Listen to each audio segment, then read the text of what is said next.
نحمده ونصلي ونسلم على رسوله الكريم اما بعد اعوذ بالله من الشيطان الرجيم بسم الله الرحمن الرحيم وذروا ظاهر الاسم وباطنه صدق الله العظيم اللهم صل على سيدنا ومولانا محمد معدن الجود والكرم وآلہ وصحبہ وبارک وسلم۔ حمد و صلات کے بعد ماہ مقدس، ماہ نور، نور و سرور، ماہ رمضان المبارک میں ایک سلسلہ گفتگو روحانی مسائل اور ان کا حل۔ ہمارے ہاں سادہ لو طبقہ یہ سمجھتا ہے کہ روحانی مسائل کا تعلق شاید کالے جادو سے، تعویذ گنڈے سے، بد نظری سے اور کسی شخص کے کسی کے خلاف کوئی عمل کرا دینے سے ہوتا ہے، اور شاید روحانی مسائل کا تعلق جنات، آسیب اور انہی چیزوں کے ساتھ صرف وابستہ ہے۔ حالانکہ ہمارے جو روحانی مسائل ہیں انہوں نے تو ہمارے سارے ظاہری مسائل کو بھی بگاڑ دیا ہے۔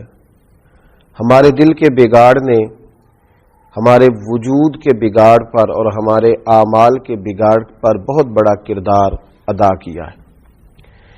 یہ روحانی مسائل کیا ہیں؟ یہ روحانی مسائل دراصل باطنی مسائل ہیں۔ قرآن مجید فرقان حمید ارشاد فرماتا ہے کہ وَذَرُوا ظَاهِرَ الْإِثْمِ وَبَاطِنَهُ، ظاہری گناہ بھی چھوڑ دو اور باطنی گناہ بھی چھوڑ دو۔ صاحب تفسیر ساوی اس کی تفسیر کرتے ہوئے فرماتے ہیں کہ ظاہری گناہ تو انسان کے یہ ہے نا، جیسے معاذ اللہ کسی نے قتل کر دیا، ڈاکہ ڈال دیا، بددیانتی کر لی، خیانت کر لی۔ اور باطنی گناہ یہ ہے کہ اس نے حسد کیا، تکبر کیا، بغض رکھا، بدگمانی کی، برا سوچا، اپنے دل کے اندر اس نے کینہ پروری کی۔ یہ سب وہ باطنی گناہ ہیں جو انسان کے دل کو بگاڑ دیتے ہیں، اس کے باطن کو میلا کچیلا گدلا کر دیتے ہیں۔ انتہائی خوبصورت، نفیس، پڑھے لکھے، صاف ستھرے، سمجھدار، اچھے گھرانے کے لوگوں کو یہ باطنی گناہ اس طرح کا بنا دیتے ہیں کہ وہ ایک خود غرض انسان بن جاتا ہے۔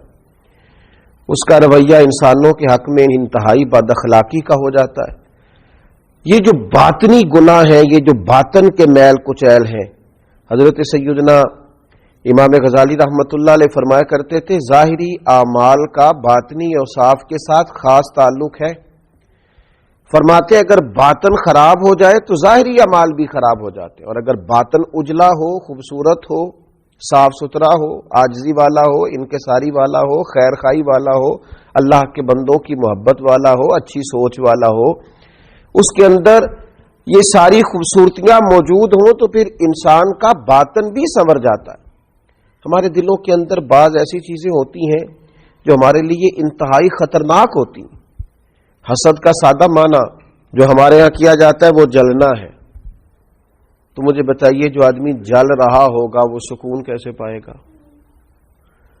بغض کا معنی دل پر کسی کے لیے بوجھ رکھنا بھی کیا جاتا ہے۔ تو جب اپنے دل میں کسی کے لیے بوجھ رکھا جائے گا، تکلیف محسوس کی جائے گی تو کیا انسان قرار پائے گا؟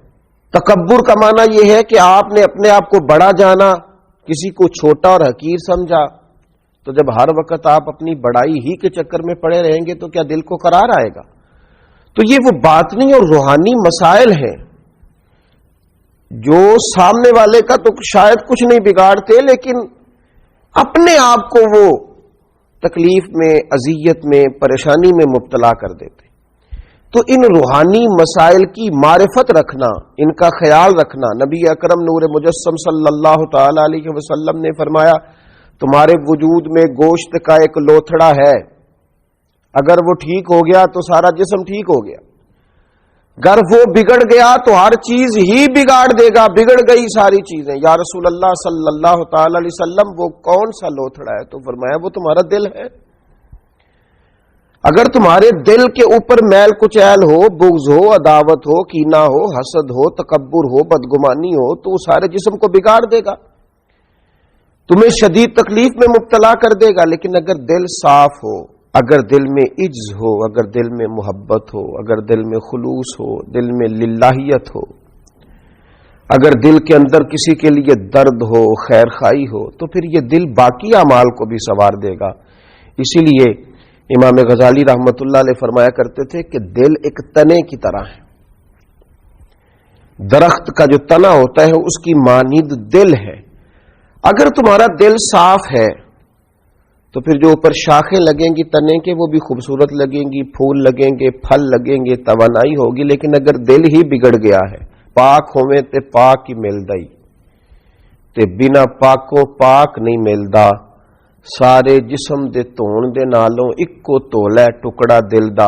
اور اقبال کہنے لگے دلے بیدار پیدا کر، کہ دل خوابیدہ ہے جب تک، نہ تیری ضرب ہے کاری نہ میری ضرب ہے کاری۔ دل اگر صاف ہو، یہ جو باطنی ہمارے مسائل ہیں، یہ جو روحانی مسائل ہیں، جب تک ان کا ادراک نہیں ہوتا، اعلیٰ حضرت فاضل بریلوی رحمۃ اللہ علیہ فتاوی رضویہ شریف میں ارشاد فرماتے ہیں کہ جو مسائل ہیں نا علم قلب کے، دل کے جو مسائل ہیں، فرماتے ہیں یہ بھی فرض ہے ان کا سیکھنا بھی۔ کون سے مسائل؟ فرماتے ہیں جیسے تواضع سیکھنا، جیسے توکل سیکھنا، جیسے اخلاص سیکھنا، اس طرح باقی مسائل سیکھنا فرض ہے، یہ بھی سیکھنا فرض ہے۔ اور فرماتے ہیں جس طرح بہت سے حرام چیزوں کی معلومات ہونی چاہیے کہ یہ ٹھیک نہیں، یہ منع ہے، یہ درست نہیں ہے، اس سے اللہ رسول ناراض ہو جائیں گے، اسی طرح جو محرمات باطنیہ ہیں، یعنی تکبر ہے، ریا ہے، عجب ہے، حسد ہے، ان کی معلومات ہونا بھی ہر مسلمان کے لیے فرض ہے۔ اور پھر آگے چل کے آپ ارشاد فرماتے ہیں عظیم روحانی پیشوا سلسلہ قادریہ کے عظیم روحانی بزرگ اعلیٰ حضرت فاضل بریلوی رحمت اللہ علیہ ارشاد فرماتے ہیں جس طرح پنجگانہ نمازوں کی فرضیت جاننا ضروری ہے، اسی طرح حصول اخلاص کا علم ہونا بھی ضروری ہے، اس لیے کہ ہر عمل کی صحت، ہر عمل کا ٹھیک ہونا، اللہ کی بارگاہ میں قبول ہونا اخلاص ہی کی بنیاد پر ہے۔ اگر اخلاص کی معلومات ہی نہ ہوں گی تو یہ وہ روحانی مسئلہ ہے، یہ وہ روحانی مسئلہ ہے جو تمام اعمال کو ضائع کر دے گا، اکارت ہو جائے گی کی ہوئی ہر ایک نیکی۔ پھر آپ ارشاد فرماتے ہیں جس طرح حلال و حرام کا علم ہونا ضروری ہے، اسی طرح ریاکاری کا پتہ ہونا بھی ضروری ہے۔ فرماتے ہیں بڑے بڑے عابد ہیں، بڑی بڑی بہترین عبادت ہے، پر اپنے دکھاوے کی وجہ سے، ریاکاری کی وجہ سے اس عبادت کو ضائع کر لیتے ہیں۔ اعلیٰ حضرت فاضل بریلوی رحمت اللہ علیہ فرماتے ہیں جس طرح ظاہری اعمال، ان کے فرائض، سنن، واجبات کا جاننا ضروری ہے، اسی طرح انسان کے لیے خود بینی اور حسد کے مسائل کا جاننا بھی ضروری ہے، اس لیے کہ حسد تو اعمال کو کھا جاتا ہے جس طرح لکڑیاں کھا جاتی۔ یہ جو روحانی مسائل ہیں، یہ جو اندر پنپ رہے ہوتے ہیں، اور امام غزالی رحمت اللہ علیہ فرماتے ہیں اس میں تخصیص نہیں کہ یہ تکبر، حسد، بغض، عداوت صرف جہلاء میں ہوتا ہے، کہتے ہیں یہ پڑھے لکھے لوگوں میں بھی ہوتا ہے۔ اس میں تخصیص نہیں کہ یہ صرف غریبوں میں ہوتا ہے، یہ امیروں میں بھی ہوتا ہے، یہ صرف نادانوں میں نہیں ہوتا، سمجھدار لوگوں میں بھی ہوتا ہے۔ ان اعمال کا جاننا، ان کا حساب کرنا، یہ بڑا روحانی موسم ہے رمضان المبارک کا۔ اس مقدس موسم کے اندر جہاں ہم اپنے ظاہری اعمال پر توجہ دیں گے، جس طرح ہم اپنے نماز کو ٹھیک کریں گے، وضو کو ٹھیک کریں گے، جس طرح زکوٰۃ ادا کی جائے گی، اسی طرح روزہ ایک باطنی عمل ہے جو اللہ اور بندے کے درمیان راز ہے۔ تو روزے کے باطنی عمل کے ساتھ ساتھ ہم اپنے باقی اعمال پر بھی توجہ کریں کہ ہمارا دل کہیں حسد کا شکار تو نہیں، بغض کا شکار تو نہیں، عداوت کا شکار تو نہیں، بدگمانی کا شکار تو نہیں، عجب کا شکار تو نہیں۔ اگر دل کے اندر یہ ساری بیماریاں ہوں گی تو یاد رکھیے گا سارے اعمال کے باوجود، ساری نیکیوں کے باوجود انسان نہ قرار پا سکے گا، نہ وہ نیکیاں اللہ کے حضور قبول ہوں گی، نہ اسے کوئی فائدہ ہوگا۔ اپنے ان روحانی مسائل کے حل کے لیے سب سے پہلے کوشش کی جائے، اپنے باطن سے ان قدورتوں کو، ان بیماریوں کو، ان چیزوں کو سب سے پہلے نکالا جائے۔ اگر دل صاف ہو جائے، دل پاک ہو جائے، دل طہارت والا ہو جائے، دل عاجزی والا ہو جائے، دل درگزر والا ہو جائے، دل خلوص والا ہو جائے، للہیت والا ہو جائے، دل اللہ کی محبت والا ہو جائے، رسول اللہ کی غلامی والا ہو جائے، تو پھر دل دریا سمندروں ڈونگے کون دلاں دیاں جانے، 14 طبق ساڈے دلے دے اندر، اسی تمبو وانگوں تانے اور پھر تو کیفیت یہ ہو جاتی ہے کہ ہم نے دل میں سجا رکھی ہے تصویر یار. جب یہ ساری بیماریاں نکل گئیں اب ہم نے دل میں سجا رکھی ہے تصویر یار. بس ذرا گردن جھکائی دیکھ لی. اللہ تعالی ہمیں ان روحانی مسائل سے نجات عطا کرے اور ان بیماریوں سے شفا عطا کرے. آخر دعوانا الحمدللہ رب العالمین.